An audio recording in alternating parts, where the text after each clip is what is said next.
Consulting shapes how leaders think. In cyber, the mindset decides whether a company stays resilient or reactive. Our speaker, Mr. Sanjeev Nadgir, explores how consulting discipline, risk framework, and boardroom empathy are changing the DNA of cyber leadership. In security, your mindset protects more than your network. It protects your narrative. Let's welcome Sanjeev Nadgir, Risk and Security Privacy, vCISO, CISO and DPO, CIRSC, uh, esteemed speaker joining our podcast today. Let's dive into the topic. And hi, Sanjeev. Sorry, there was a glitch, so I had to. Sorry about it. Sanjeev, Yeah, welcome to our podcast. A small intro about yourself, your journey so far. You're coming for the second time to our podcast. Thank you for coming back to the podcast. It means a lot for us. What do you, Sanjeev? thank you so much, sir. Pleasure and honor to be back. Hello, everyone, wherever you are, and thanks for joining us in this quick, interesting, and open-minded discussion. I am Sanjeev Nadgir, SVP at Anson Technologies. Uh, Talking about introductions, I go back to that analogy between sports. I love playing football, and just like I defend information attacks in my professional field, whenever I used to get time, I used to play football. I'll be very honest. And, Prem sir's The Preeminence podcasts have all been about very honest conversations, and that's what we'll have today. Glad to be on both sides of the table, and we look forward to a very interesting discussion here today. Over to you, sir. Thank you, Sanjeev. Sanjeev, first point to understand is how has consulting discipline transformed modern CISO's thinking? Because now everything is consulting, right? Absolutely. In fact, when CISOs also talk among themselves, it's also a form of consulting, peer consulting, and seeking some insights. Uh, I'll probably zoom back a little and go to a mindset of applying what we do professionally into our daily lives, and also uh, making that a habit. So, short word, single word answer, it's a mindset. And I think that mindset really helps. For example, I'm here now, my Wi-Fi, I'm in a decent place when it comes to infrastructure, but just to be sure, my Wi-Fi has UPS. If the lights go off, I've got a light so you can still see me when I talk.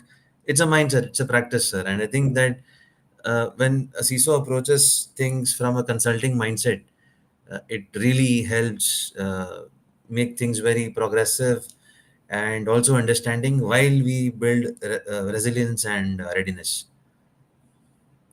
I think what you're saying is every conversation seems to be a consulting role today, because we uncover so many things that we don't know, and the fast changing data that is available makes us think whether we are going in the right direction or not. Right? That's a stage that we are today with more of data.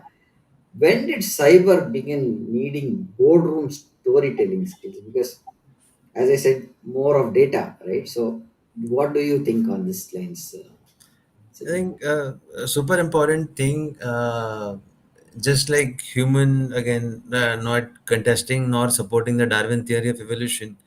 Let's just talk about what we know for facts.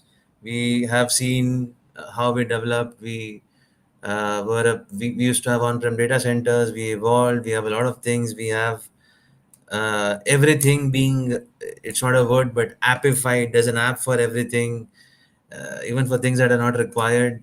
So it was high time that these conversations were a part of it. And I'm happy to have worked with boards who have been very technically aware about these things.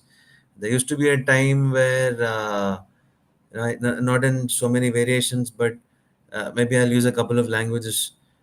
क्या हो रहा है नुकसान कितना है ये बताओ ಎಷ್ಟು ಪ್ರಾಬ್ಲಮ್ ಹೇಳಿ आपल्याला काय करायचंय Hmm. बोला. But now conversations are much deeper. They are very specific, focused around cyber, And it's very good to see that board members also have a lot of supporting programs from a lot of institutes, a lot of exchanges, events. In fact, something like Power of Knowing is something that people should tune into. They get a good amount of exposure across topics. It's a much required element, sir. Thank you. That what habits from consulting shape an executive decision making? I think it reminds me of that funny reel and funny YouTube video. Sorry, also Facebook. I mean, it's a very famous thing. What does a consultant do? Hmm. A consultant does this. There are so many funny videos around this, where essentially they declare that a consultant doesn't really know anything. But then the approach is very different. The approach is trying to do something while focusing on impact. It's not it's if an approach just simply focuses on solving a problem, we've just solved one problem. Can the approach be somewhere where we are trying to foresee other problems that may arise out of this problem, and then have something which helps us build that readiness, saying, hey, today I'm here, maybe next level I would want to be here, and have that readiness and have that being tracked as a part of continuous improvement. I think that makes a lot of difference. Okay, you are saying strategy before security. The new CISO code is what you are saying in terms of saying that consulting is mindset adds foresight, and that is more important, is what you are saying. Am I right in saying Absolutely. that? Okay. Now, why do most leaders still fail to translate risk into business language? Because when you have risks, you have a pointer where you can solve something, right? And that is business. And I would like to take one example here, because when I was part of Wipro, to be very precise, I I had an escalation, and I had the top boss coming to the customer place, and he said, Prem, so I said, there is a risk here, sir. Then he said, you don't understand business. So I told him, I was new to it. So I told him, what does that mean? So if there is a risk, there is a problem, and that's business. If you take that risk and convert it to business, then you have one solution that you can provide for that risk. So your take on this pointer? Right, a very interesting example, sir. Deriving my first interpretation and probably bringing in the highlight out of it is, there has been this, again, there's been growth in that as well. People have Hmm. been saying, risk nahi to maza nahi, business is all about risk. And all we are saying is it is important to be aware about the risk. It is important to have treatments in place, plans in place to make that happen. And this kind of readiness helps and goes a very long way. Hmm. What really helps from a consulting approach is uh, building a program which helps you continuously improve while you take lessons. It is again important to have check-ins to Hmm. understand a bunch of things, but again aligning to the question, where why are we in most cases failing to tie risk directly with business? It could be because uh, the kind of communication required, the kind of board storytelling required, would also require to directly tie success or risk or failure or achievements in business language. As much as thankful we are to have some boards having very technically strong board members, it's important to also understand that the CXO, the CISO responsible and who's trying to translate these needs to be very business specific. Your risks and your storytelling has to be business tailored. You can't simply pick something from the NIST special publications and say this is the risk. Tell me, how does it affect me in my oil supply? Tell me how it makes a difference to me in my regulatory compliance. Translation and direct time is important. Maybe you are compliant on one thing, maybe that helps your SaaS business expand more because now you have a better assurance. So that translation should be very specific. as much as general and helpful these controls are, what are the kind of specific requirements you fulfill for the business can really go a long way in these cases. What you said was an important point because people are not able to give that kind of a number or alignment that you can bring in. What happens is we were in another discussion in another podcast last week, Sambhaji, Mhm. in one of our podcasts. What does the board need? If you really look at the board needs the alignment of what is it for me, because if I'm a CFO, I don't need your technology, right? So I need to know if I give you this kind of an investment, what is the outcome that I will get, or what is the ROI. Now, if I, me being a director of security, if you give me a tool or if you suggest me a tool, I'll again go to the finance and say this is the challenges that we will overcome using this tool, which can save a lot of things. Now, if the CFO comes up, what if I don't buy that tool? So you should list out the aligning risks to what that is happening. And we had a very interesting conversation where we said, now say, what will it bring as an ROI? You should say, if I don't have this compliant, I have to be ready to have this kind of fines that we will have to put. This is the fines it will come if you are not adhering to policies, right? So that's how the board needs the clarity, is what I understood in many of the discussions that we've been having over the podcast. That we, now, coming to that point only, how can a CISO turn controls into confident metric? Because we are talking about boards. Your take on it. Very interesting examples there. In fact, quantifying the kind of investments that we've done, uh, to be very honest, it's the tides are changing, especially for the Hmm. regulated entities. It's a very straightforward. I won't call it very straightforward. My apologies. It's a very tough job. My heart goes out to all my peers, my prospects, my clients out there, my friends out there. But at least they have some kind of regulation where it says if you do this, you're compliant. If you don't do this, then there are so and so that can happen. Now that is where the kind of unregulated space, the unregulated entities come into picture, and it makes me sort of worry or rather wonder what sort of security and how do I tie up that with the kind of justification saying, hey, we invested so much in such and such process or tool or system, and this is our ROI. I think wherever we can, and it may not be so simple or it may not be so tough either, because Hmm. every see unfortunately every industry so far has had some breach, some hack, unfortunately, so much so that I'm not even talking about brand reputation, I'm not even talking about a bunch of things that are very obvious. I'm talking about a nation crippling. Hmm.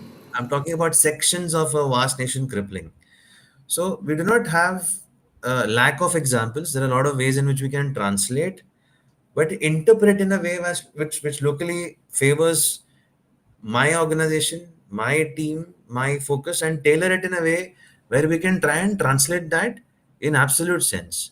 And this is where Hmm. I think we should have. I recall reading this somewhere. Somebody in kindergarten came up with this presentation format where they say, "What? Like, what am I talking Hmm. about? And then why Hmm. am I talking about it?" And then eventually, and there is so much I'm talking about to the board. Of course, in the whatever minutes I get, because there'll be so many items tabled, it is very important to call out the next steps. What is the next immediate step? How can I track this? How can you track me implementing these actions to achieve it? That kind of uh, storytelling, building a timeline, a chain of things is very important, and very obvious as well. But we tend to miss it somehow because there is so much of burden on this. The major aspect being I've got to justify my ROI. I've got Hmm. I'll talk in INR, being an Indian, paying taxes. I'll talk in INR. So many lakhs were invested, so many crores were invested. How do I justify that?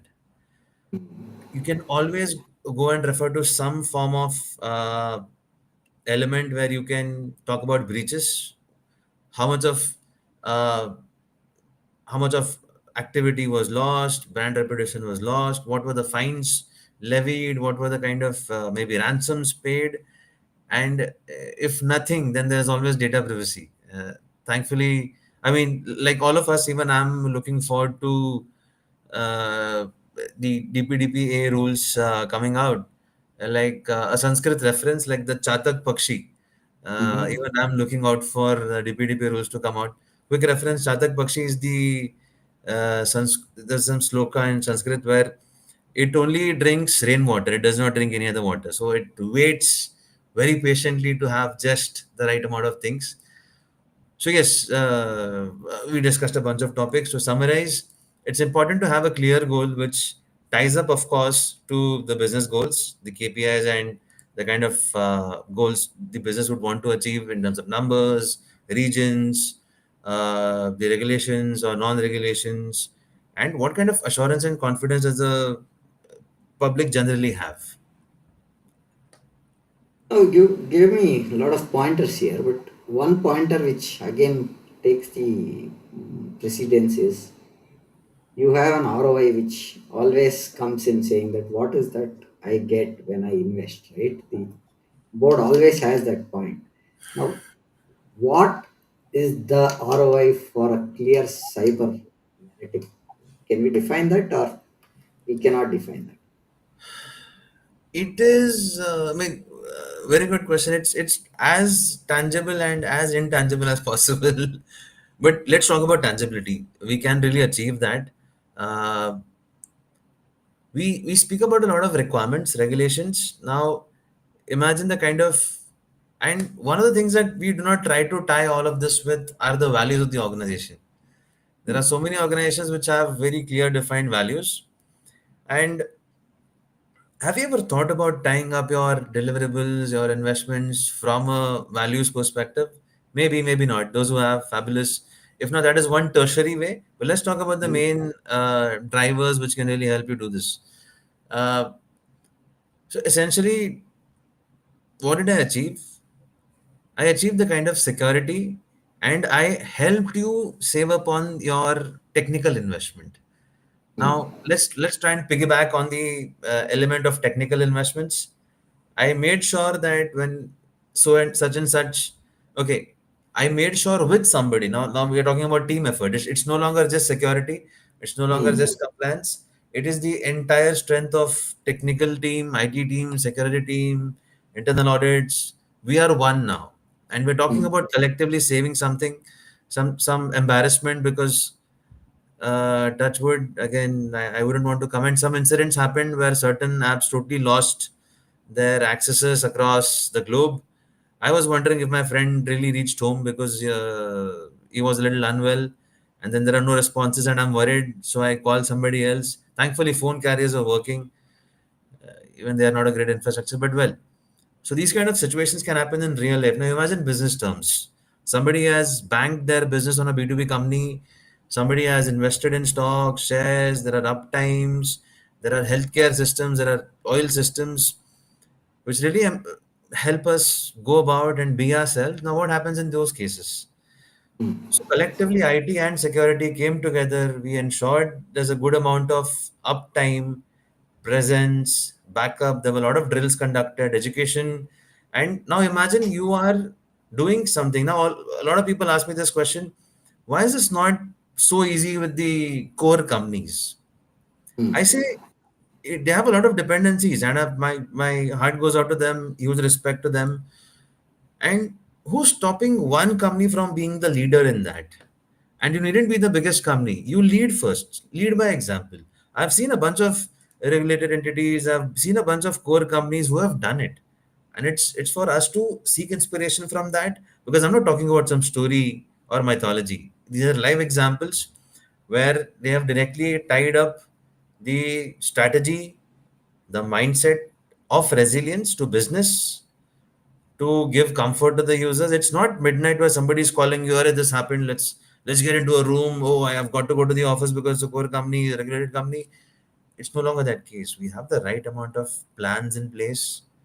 We did that, and that is the kind of call I'm saving the board to get onto at midnight, saying we're in a chaos, we're in crisis.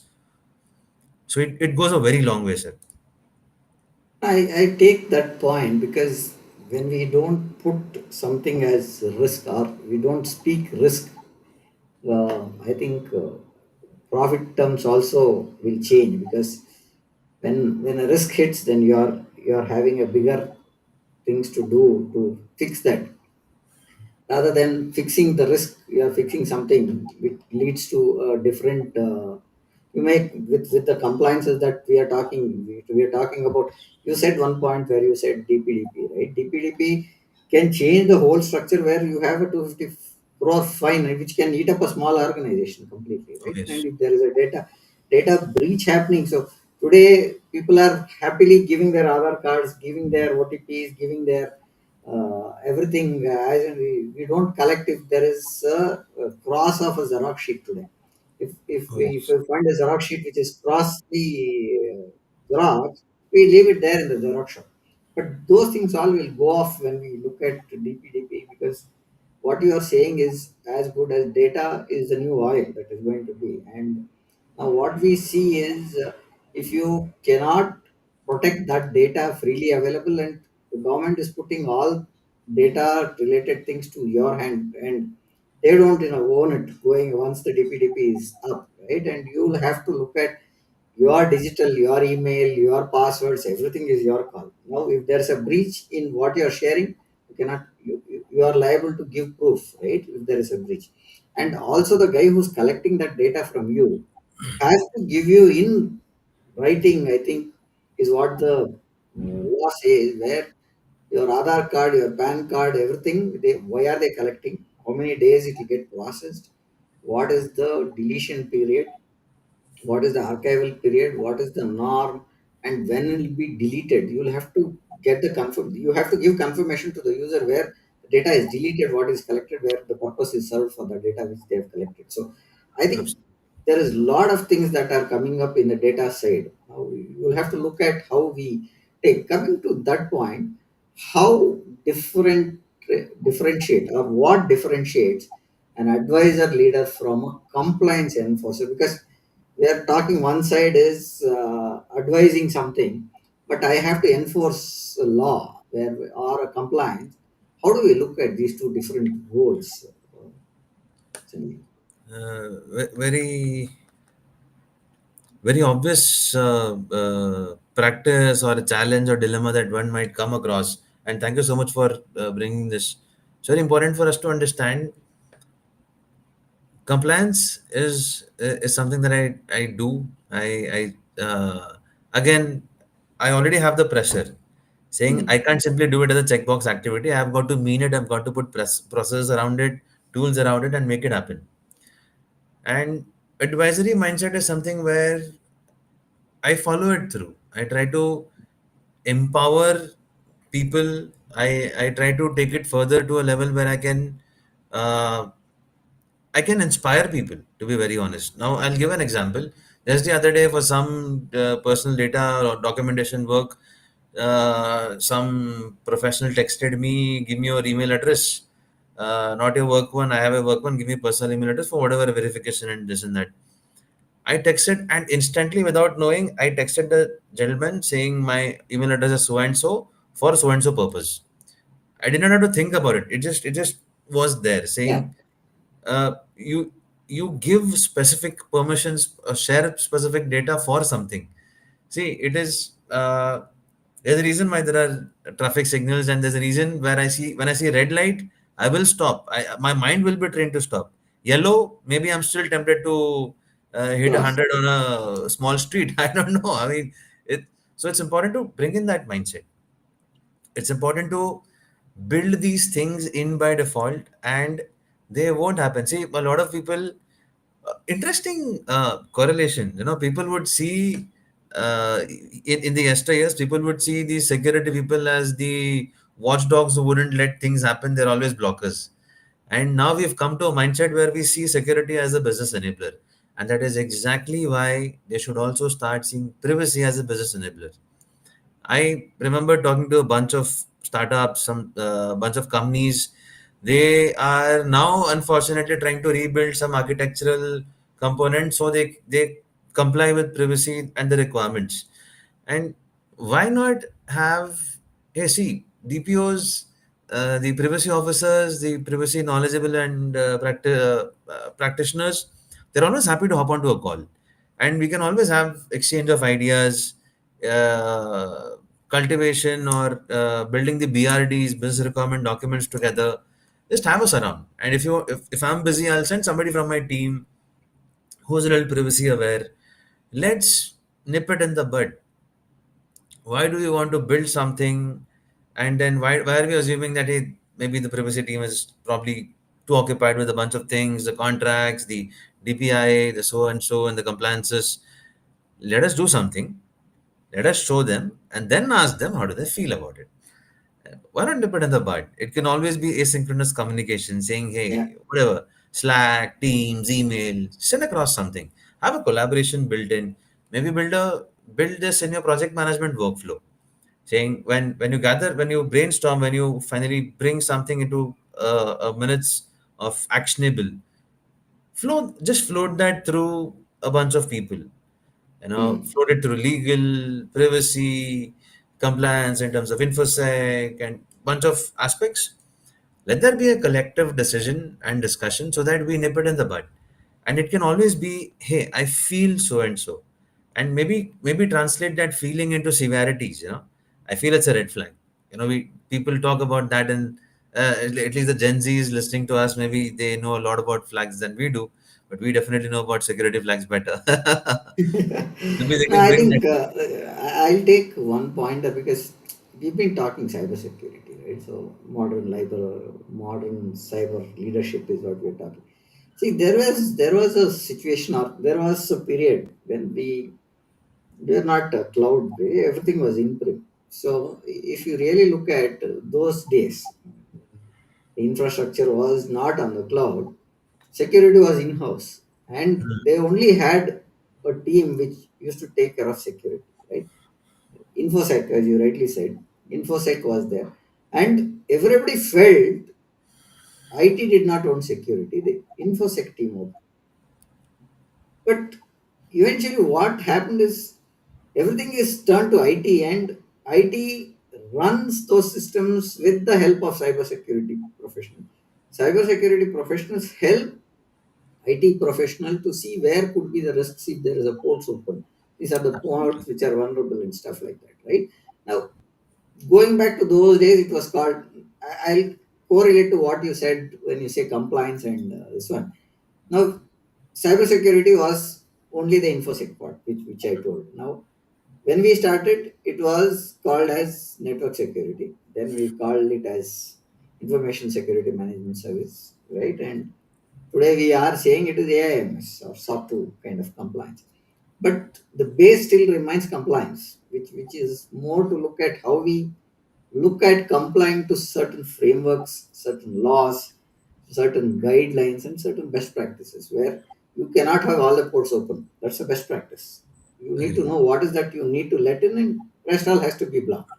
Now, Agree. coming to the frameworks that you want. Now, if you are in European Union, you need to look at what are the guidelines European Union would look at for their data because you cannot process their data in India, right? They have the GDPR guidelines there. Now, similarly, CCPA, right? CCPA is again US side where you look at data that is cannot be processed unless you are part of an ODC, right? And you can process that. Now, India has a lot of ODCs, and the GCC concept and everything is coming. So, data. Now, where did this come in? We are coming into the DPDP Act, where again we are talking about pointers where we say our data is more important for us, and our country's data should not leave the country. Hmm. That's the point we are trying to look at, right? Now, if you look at compliance, that is one compliance we are trying to see that the data does not go out of the country. So you look at from a compliance enforcer, my view is it is more to say that we want to enforce certain guidelines that data does not leave the country. That's what I think is a pointer where I look at a compliance enforcer rather than saying this is an advice which can be good, but advice can bring you fines as well. At times, because you need to know what is that you are complying with when we Yeah, look at advice, right? So absolutely. You will have to bundle all this together and say this is a compliance, this is a standard, this is the guideline, and this is a best practice. So that's where I think when you take an advice, I think that's where a compliance enforcer should look at. My view is this. Are you in line with it, or you have a different perspective for it, Sanjeev? No, absolutely, sir. Totally with you on this. You brought up very prominent points from a preeminent view and perspective. Thank you so much for doing that.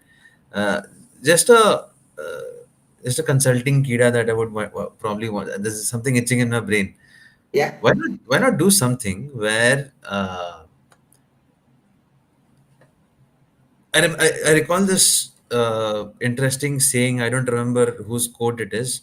The ship is safest at the harbor, but that's not where it is meant to be. Do we say? Experience speaks. So why not let your data be shipped? Why not have larger obfuscation methods, data masking methods, have some kind of agility, the crypto agility. Why not bring in some kind of masking agility, irrespective of course. I mean, we're just having a discussion online. Of course, there are a lot of minds, some geniuses, some doctorates, and respectable engineers who are at work trying to do a lot of things. Why not let my data go wherever it is supposed to be, but let there be vigilance from a perspective while we secure the compliance perspective. Of course, it doesn't mean when I'm shipping, it also means when it is being viewed and processed. And that is where there has to be some form of now, even with the oldest privacy or data protection law come out, how has the governance been? Will you always look at uh, bigger companies who can pay the fines? They've defaulted. A lot of companies have also, unfortunately, uh, may the Almighty bless their uh, thing, but then they've shut down. And how do you really bring the balance? So I think now we should no longer just be nations who will take inspiration from a certain law, bring that into us.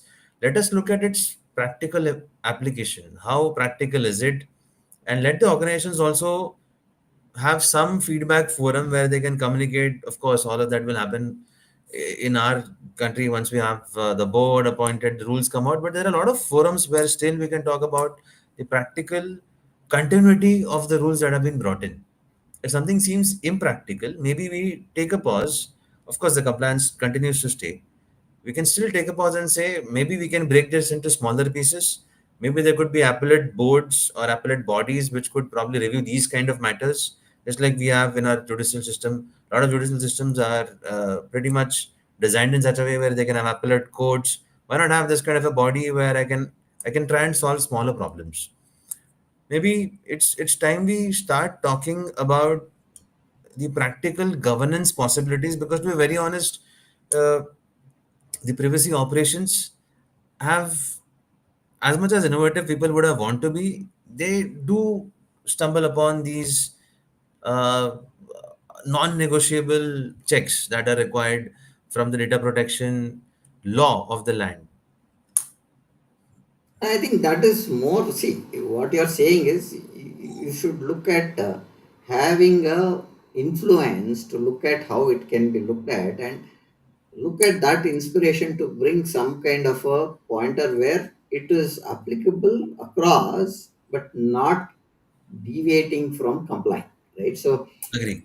point what we are trying to look at is you have to comply. See, we'll take a very basic example. Let's take the traffic example that you are talking about. Unless there is a traffic signal, still people jump the signals, right? But if there's a traffic signal and you have a cop with a camera there, people will not jump. The compliance, the policy is there, but the person who adheres that is a person who should decide whether that I should break that to run, because the norm is set. You have a red light, you are supposed to stop.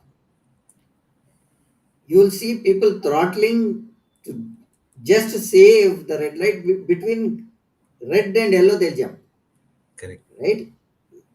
point what I'm trying to say is you have certain policies and frameworks there, but how do you enforce that irrespective whether there is another car or nobody standing out, you follow that rule. That's what should be compliant. Rather than Absolutely. saying it is applicable to everyone, you need to look at complying to policies and procedures which is for you, which is built. Now I can break a signal, but when I break a signal, I get a ticket and I have to pay fine, right? So that's the point that I'm trying to drive, where we say you have to comply to certain policies and standards and certain Absolutely. standard norms. So that's where I leave that point there, because you cannot have the same kind of data in India. If you really look at, for us, our Aadhaar card or PAN card data is not that important. But you go to US or UK, you cannot leave your social security number or any other number just like that. Any data that you give is masked and given to you, right? So that's the way they Absolutely. look at data, right? Here Absolutely. it is okay that somebody has your phone number. It is okay to have somebody to have your other card, but that's Absolutely. not the norm. That's where DPDP is going to put a lock on it, right? So that's where I Yes. work. Now, what is one consulting tool every CISO should steal? Interesting question. I'll go back to my decathlon days. I was a country security leader for Decathlon India back then. I Hmm. remember my decathlon exchange team. It's a value training sort of department called as decathlon exchange. My uh, reporting manager, he told me this thing which kept reverberating with me. I've tried this both as a CISO as well as in my consulting career. Uh, be kind with the resource and demanding with the results. I think if we have that one tool which really people are happy, relationships are good, they are nice. I've always had all my teams deliver very efficiently. I have to ask them, go get a life. I'm going to tell them, stop working, you've done enough for the day. And then they're still excited because it's important to bring in the elements that really drives them. And bringing that out, you also need to be, I mean, it's like probably bringing out opening the Pandora's box. You've probably ignited them too much, like some electron which is going around doing something in the nuclear space, but then it can also be somebody who's really not interested. So it's important to understand the tool that we bring in should be empathy, compassion with some form of scalability which ties back to security frameworks. So I'll say mindset, a mindset where you try and still, that is where this topic is very important. Somebody who has to be a consultant and also has to be a CISO or a DPO, and also for some CXOs, it's important to have to be that context awareness engine where you try and you consume the data, you consume the information required, and you try and bring in that kind of ignition, inspiration, and the environment for your team to grow. And I think that element goes a long way. I've seen teams, one of my teams that delivered three compliances of different nature: one, data privacy; two, cyber security standards, in a period of in a span of 6 months. There was a security partner, we were internal teams, and we had done some very crazy stuff. And Hmm. all of that is possible. In certain cases, we took way too many months to achieve something as basic as ISO 27001. And these are all, how do I put it, very subjective. While there can be a basic formula where try and be understanding, team playing is super important. While you still do all of this, it's also very important that you tie back all of these KPIs, KRAs to the business orientation, and you bring in the value for the business as well. So it's a very challenging job. It's not one tool fits all. It's always that approach of being multifaceted to understand that all of us can do all we want while we follow the basics of empathy, being understanding as a team player. And you just can't sit and through orders. Even the armed forces, when the, I mean, with due respect, my heart goes out to all the armed forces and the personnel. Even they don't simply throw out orders. If the soldier is down, they are on the field. They're battling, and it's very important to have all of those basic and non-negotiable qualities, sir. Is what I feel. I think what you are saying is you need to have your team buy in for most of the things that we do and still get the results out. Am I right in saying A good summary. that? Okay. Now we've been talking about frameworks, right? So where we talk about frameworks where this is a certain framework that will help, and we want to understand are frameworks like ISO 27000 or the NIST framework now table stakes, or they do really matter? I think, see, we have been talking in a bunch of languages. ಇವಾಗ sudden ಆಗಿ ಕನ್ನಡ ಮಾತಾಡಿದ್ರೆ ಎಷ್ಟು ಅರ್ಥ ಆಗುತ್ತೋ ಗೊತ್ತಾಗಲ್ಲ. मराठीत बोललो तर कोणाला कळणार माहित नाही. गुजराती थोडं थोडं आवडे पण एवढं फावતું નથી. See, this is where we need a common language, and that is where all of these frameworks, these standards play a key role. Hmm. Every business talks about some form of profit, some form of interest, some form of business goal, and that is where that's a different language. So we need to understand that while even the boards, the businesses, the founders, co-founders, MDs, CXOs also need to understand this language to whatever extent possible. So these should be a benchmark. It should be a baseline requirement saying all of us need to understand ISMS to whatever capacity we can. Now I think with ISM or ISO 27000, now we have the AIMS coming 22000, right? So Oh that's yes. a for the AIMS. See, I think for AI there are a set of frameworks that are coming. Now coming to that point, when how can these leaders live, make the living systems not a shelfware? Because with AI and other tools, we are having so many tools, we don't know what to make as a live system and what to keep it in the shelf, right? So, your take on it. Very, very interesting thing. The first thing that came to my mind was all those first in, first out, first in, last out kind of algorithms. But Yeah. I think what really should stick is very business tailored. What really works for the organization? They might be in a certain sector. Now, let's assume one of the sectors, a certain CXO was in the same sector but a different company, but is in the same sector now in a different company. What really Yeah. works for them? What are the kind of things that they need to comply with? What are the kind of aspects that they can bring on? And there's nothing more important than learning from failures. And especially if you get to learn from others' failures, eh, you're a genius who's already profit making on that equation. These aspects do matter a lot, and I think that is where a constant bit of interaction, again, some form of knowledge sharing, some kind of, maybe keep it anonymous, keep the learnings anonymous, just post it somewhere. There are so many things happening on Reddit. Maybe have something sector wise. Maybe try and bring some thread where you can exchange, give some ideas.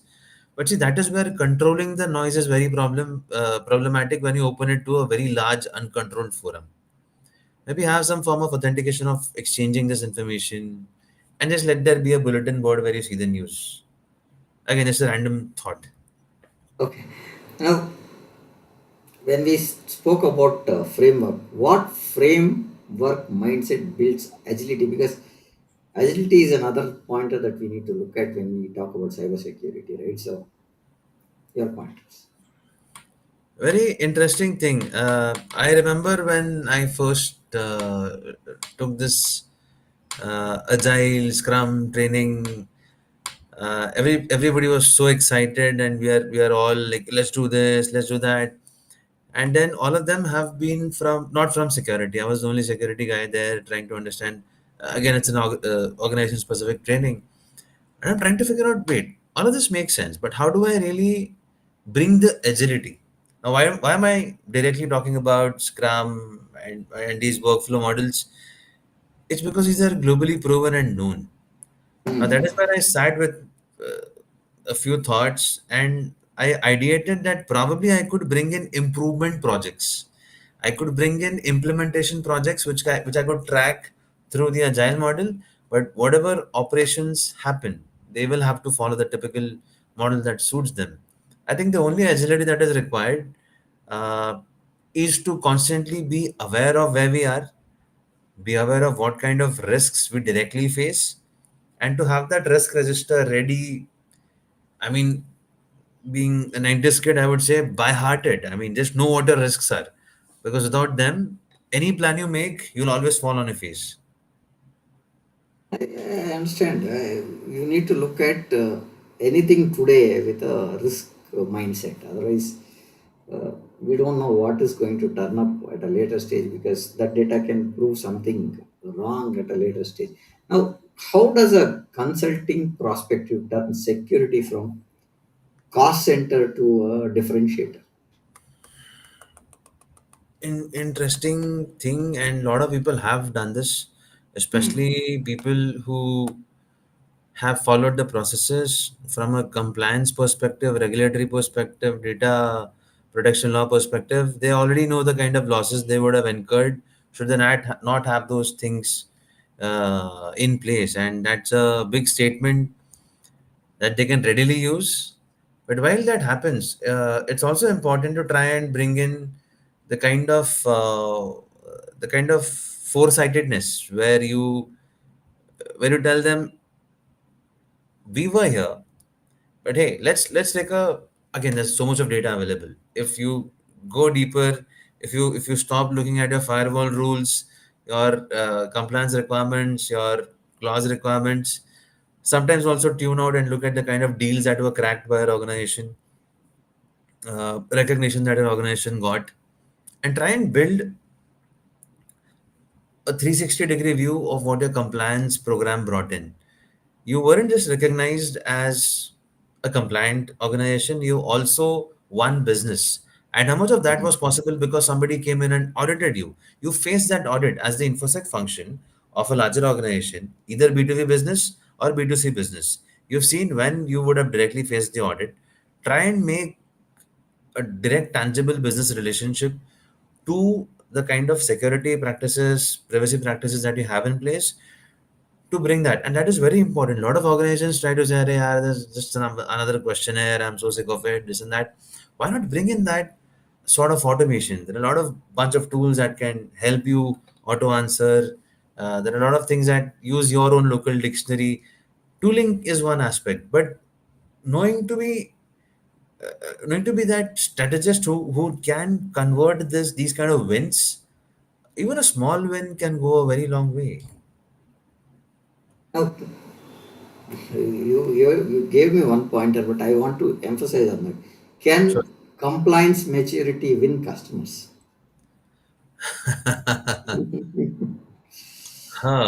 Being from a services company, having also been a CISO from a B2B company, there are really understanding people out there. As far as you can really justify the interpretation. And I really love a customer who goes down deep into details and asks very logical, technical, business oriented, risk oriented questions because that gives me the confidence saying, as much as I'm audited, I needn't be afraid of audits. Just Hmm. like we security people go and tell the non-security people, hey, we are not here to be a business blocker.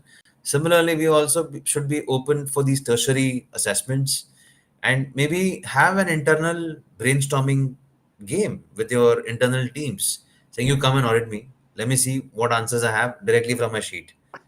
Let's audit each other. Let the internal auditors also be audited by the internal auditors as a practice. While all of this is happening, it's very important to understand from a larger perspective, larger picture, uh, these practices help and really bring in the confidence.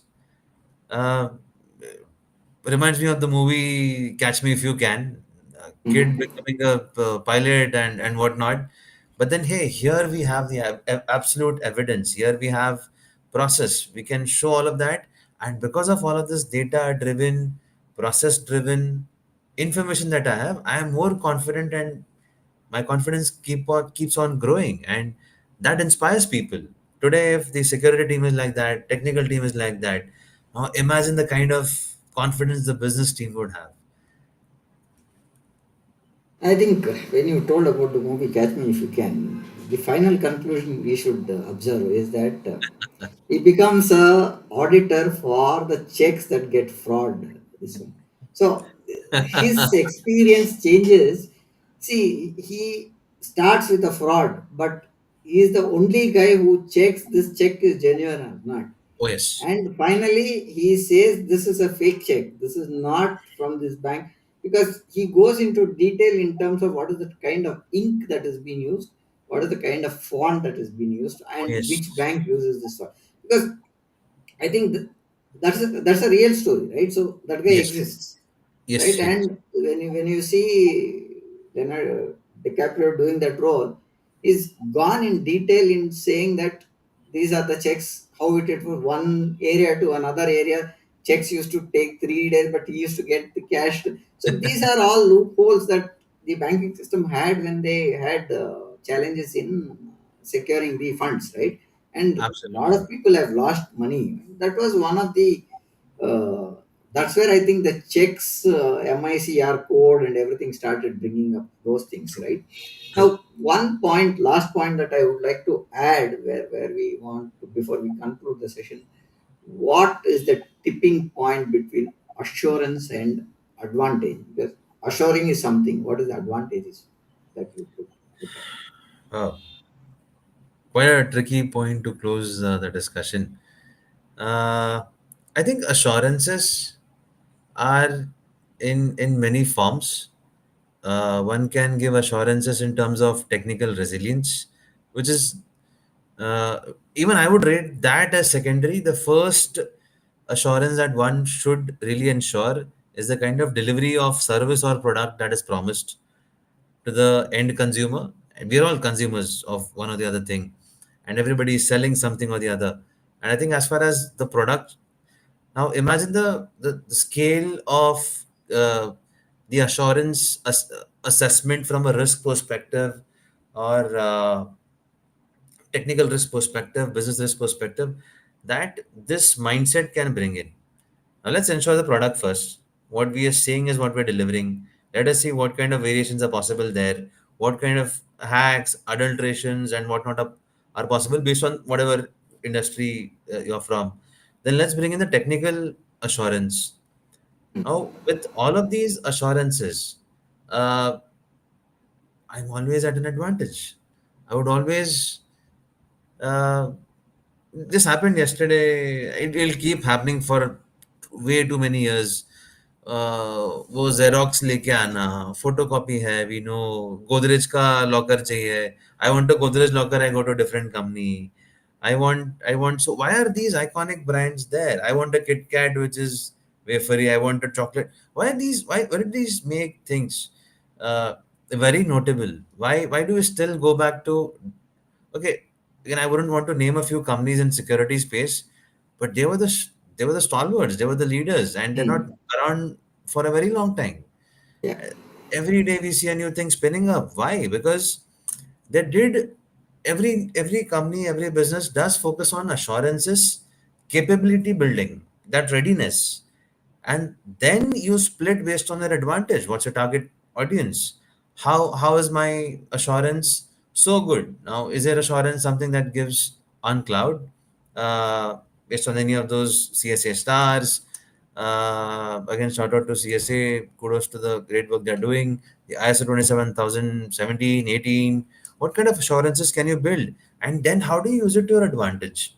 You can't be a company which consumes PII, PHI, and PCI, and be Hmm. only compliant to two and not the third. You've got to have that, and that is when people who are compliant across, from an assurance perspective, get the edge, not just the advantage. It's just my 2 cents on it. Great pointers.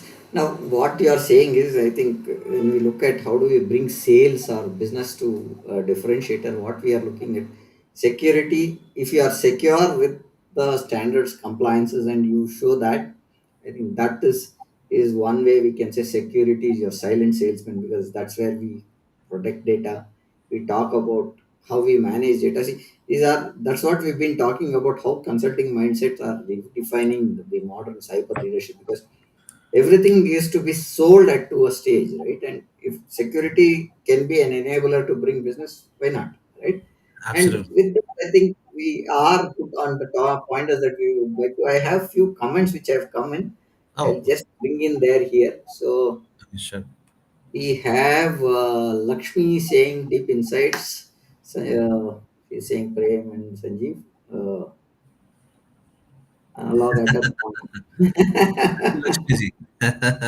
right? And then I have Simon Khan saying that, well said. And we have again Lakshmi saying something, agile process is for improvement efforts. Yes, yeah, yeah. Agile is more to look at where we can quickly fail, and we quickly look at where can bring up that fast as well. So that's where agile is. Now, that's the Absolutely. pointer that we had point. Now I have few takeaways that I would like to take away from this session is, see, consulting is a DNA that drives clarity, right? And not just compliance. We need to look at that way. Translate framework into language board fund, because you need to tell the boards where, what, why is required and how much is required. And you will also have to tell the ROI standpoint where saying that this is what it can protect, this is what it can detect, and this is what it can prevent, right? So these are the pointers that you should look at. Today, without storytelling, there's nothing for a CISO to do. It's a superpower now, if you really look at. You have to put a story around some pointer to make people understand. Because if you go technical, the non-technical guys will never understand. And you'll have to go and tell a story. And India as a land has been a great storytelling people. We've seen we are the largest producer of movies where we talk about storytelling all the time. And coming to the next point, what I think AI and ethics will co-shape advisory roles, because there are a lot of things that are mundane and they have to be done repetitively. That's where we need look at. And you cannot look at or have everybody knowing everything. So you need some system which is fed that data and it can pick up and bring up those ethics. And calm, not code, defines crisis leadership, right? So you will have to be calm to look at what we are doing in getting any leadership journey done. So that's my take on the overall pointers that we discussed today. Sanjeev, any final pointers that you would like to add before we conclude the session? Absolutely, sir. Just a quick visual connect to the audience live and later. See, I did not come with a quote today. I am talking to you as the transition between consulting mindset and a CISO. So please feel related. What the Preeminent spoke, what he brings from his experience is fabulous. We touched upon a huge bunch of things, and collectively, we both hope that we did drive some points which you could utilize in your practices and also pass it down. It's very important. What the Preeminent is doing right now for the community is fabulous. The kind of information, experience, knowledge that he shares. And I'm somebody who likes a lot of options, and then I get confused as a different personal story. But then imagine having different flavors of uh, podcasts happening over a period of 3 days across different elements. Do make use of it. All of them are recorded there on the Power of Knowing forum. And thank you so much for being with us. Thank you so much, the Prominent. Thank you so much, sir.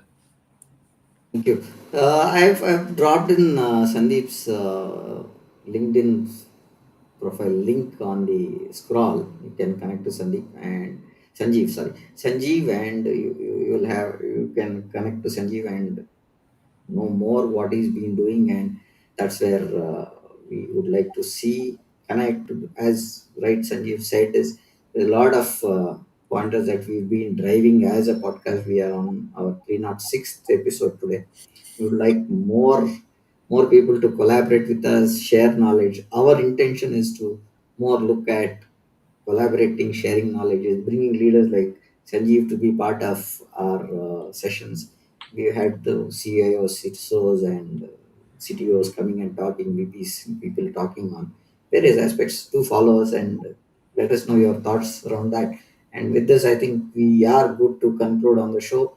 And thank you for the audience, and thank you, Sanjeev, for being here today. Good day.